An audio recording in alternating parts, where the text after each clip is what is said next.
Hi class.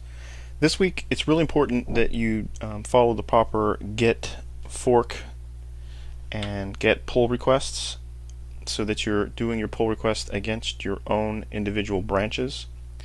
That's because with the assignments this week we're going to have you um, actually creating output, and that output is going to have to be formatted in a certain way.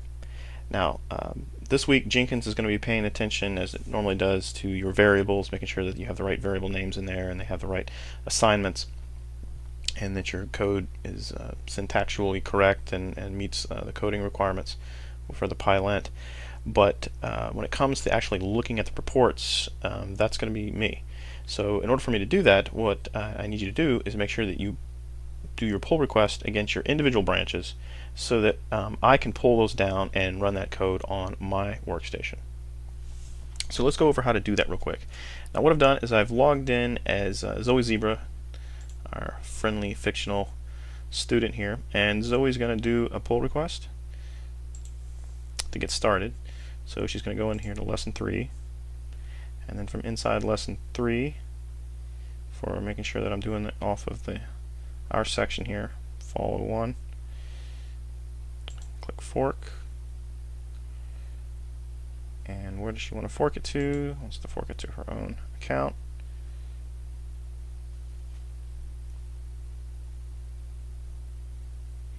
Okay, now that she's got it forked, she wants to pull that down and work on it locally. So let's go ahead and click this to copy that link. We'll minimize Firefox. Now I'll bring up my get bash. Alright, now here's a tip. I went over this last week in some of the online sessions I did. It's kind of helpful to not create your files inside of this default location that Git opens. Now this is your Windows home directory, but the home directory's got a bunch of other stuff in it that you don't normally look at. So what I recommend you do is actually, once you open the Git bash shell, is cd to your desktop. If you're working on the virtual lab machines, you'll want to make sure that you've gone ahead and set up your OneDrive if you want to keep this work, and then actually on those machines you cd into your OneDrive account folder and do this work. But for here, let's just move to the desktop because I know a lot of you are working on your home machines. Alright, so inside desktop, I recommend that you, if you keep other stuff on your desktop, you probably want to create a directory, if you haven't already, called like is210. And I can do that right in here with the make directory command. Alright, notice how the folder popped up on the desktop. That's a good thing. Now let's go ahead and change directories and go into is210. Alright, now I'm in is210. It's time to clone Zoe's GitHub repo.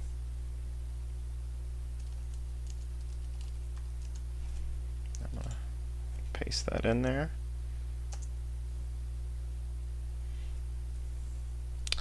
Okay, now that that's in there, let's go in cd again to is210 lesson 03. Okay, so now I've gone a little deeper, right? I'm in the desktop, is210 lesson 3. Do a get status.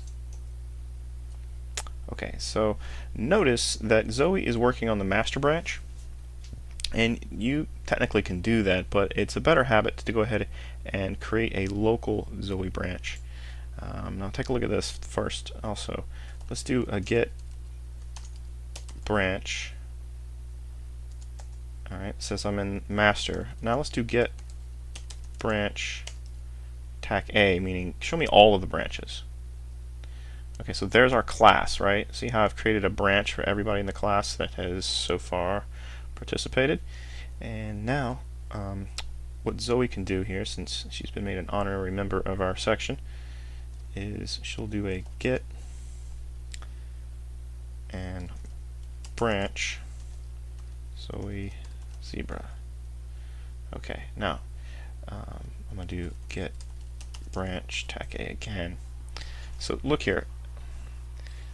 Here's her remote branch, but by me doing the get branch Zoe Zebra, a local Zoe Zebra was created. Okay, so we got the local Zoe Zebra branch. Now I need to have Zoe switch over to that branch because she's still in the master branch. See this? See how the master has this little star right here? So when I do get branch, get is showing me that there's a master branch currently on this local machine, and there's a Zoe Zebra. Alright, so let's switch over to that. And the way you do that is get checkout, and then say the name of the branch. There we go. Now notice when I say get branch, the little star has hopped over to Zoe Zebra, and it's colored green now. Alright, so now Zoe's ready to do some work here. So let's build up a quick file. Okay, so let's pop open IS210 and then go into IS210 lesson 03. Now, before I go any further, I also want to point out something that's kind of become apparent in the classes here is when we're working with programming, we need to be able to see the dot extensions. Microsoft used to have this as the default, and then over the last 10 years they've tried to kind of hide some of that stuff from people. So what you need to make sure that you do, if you haven't done this already, is when you've got your Windows File Explorer open, click on Organize here, and then go to Folder and Search Options. Click on the View tab, and then under Advanced Settings, see where it says Hide Extensions for known file types? Remove that check mark. Make sure it's empty. And then click OK. And that will guarantee that you can see the dot extension. So there's the README, the reformatted text extension. Now the easy way to create that file is, let's just use the idle Python GUI here. So have the idle Python shell up. Now what I'll do is I'll just create a file here.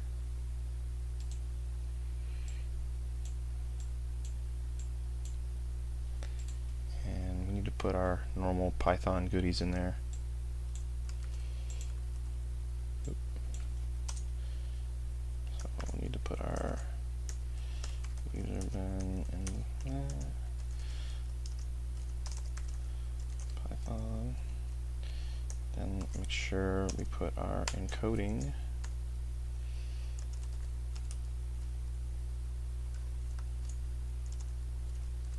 tf tech 8 dash star dash tech. Oh, and a little doc string, right?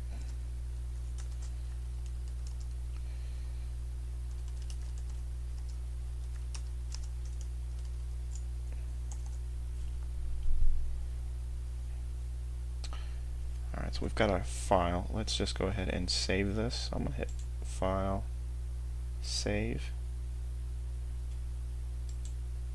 Let's make sure I'm saving at the right location. Yep, good.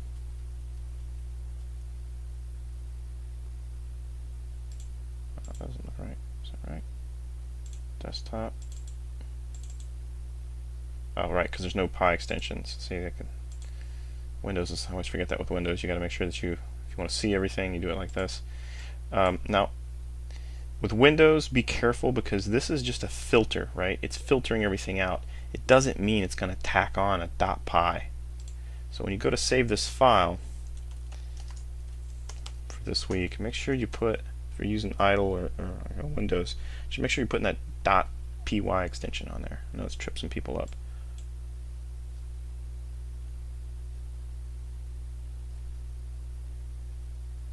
Okay, now we can close that. Let's go back over here to our get shell. Okay, there's our file, and let's do get status. Okay, it says we've got our file there. I need to add it. See, and you guys notice how I'm always kind of typing out get status. I mean, that almost becomes like second nature because you just want to kind of see okay, get's got what I want. It's turned green. All right, I'm good. Seeing this new file. Now I need to commit it. attack him for quick.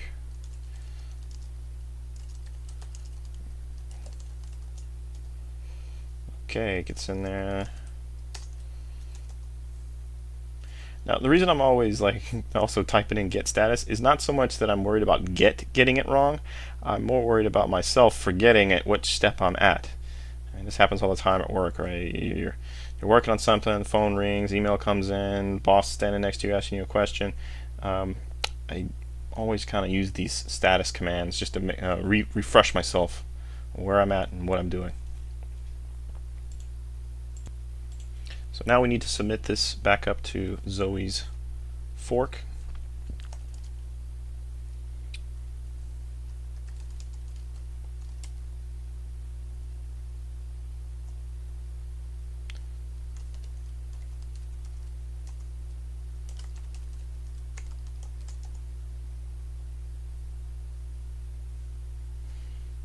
Okay, and as you can see, this time when it's submitted, it went to her branch. Let's have a look at that in GitHub now. I'm going to refresh this.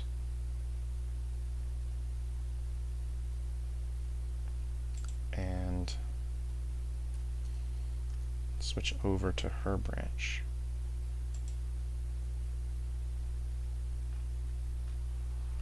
Okay, and look at this. 2 minutes ago, Zoe submitted some stuff, with a commit.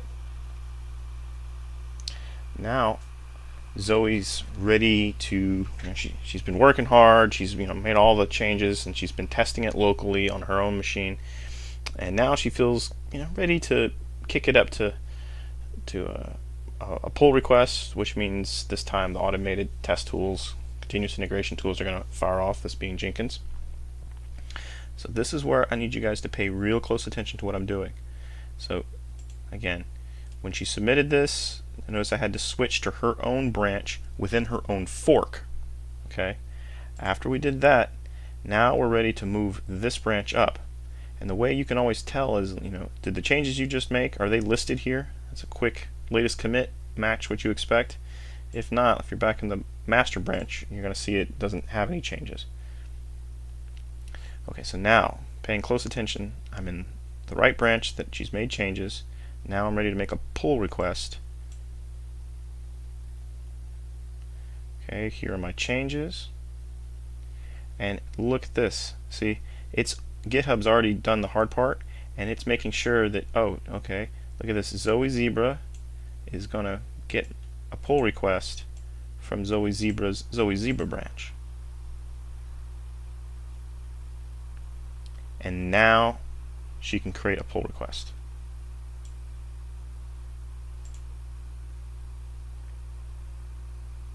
So pay attention to these little values up here, making sure that you're matching up with your own GitHub name. So this should be the class assignment area here, and then this should be your GitHub username, and then this is where you've been working in your own fork. So that would be your GitHub account, and then your branch within that.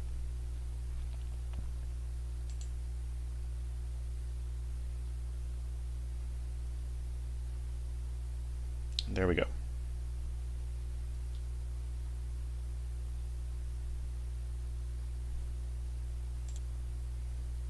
And look at that. Jenkins went off, came back and said she didn't complete the assignment. So let's also get into that here a little bit. There have been questions about violations. Make sure that you are satisfying all these pip violations, because from this point forward, these count against you. Right? This is just like if we were having a term paper due, and I was requiring APA format or MLA format for the term paper. Not only do you have to have the good content that's going to get graded, but you also have to follow the guidelines of how to format your work. And that's what we're doing with all this PyLint and everything. We're just making sure, just like you would in any other class, that you're following the proper format. Lucky for us, we're computer programmers, so we wrote some software to do that work for us.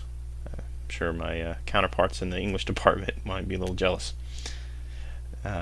But also keep in mind, for lesson 3 here, this assignment, this is only one part of it. The other part of it is you're going to have to format that code. Let's go back to that.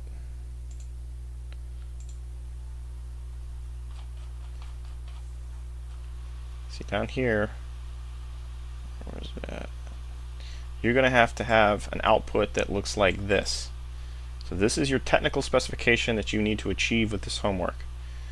And I phrase it that way because I want you to think beyond this just being an academic assignment. If you were working for us at a company and the client needed this specifically formatted this way, that's up to you as the programmer to make sure you deliver it the way that it's been put in the documentation.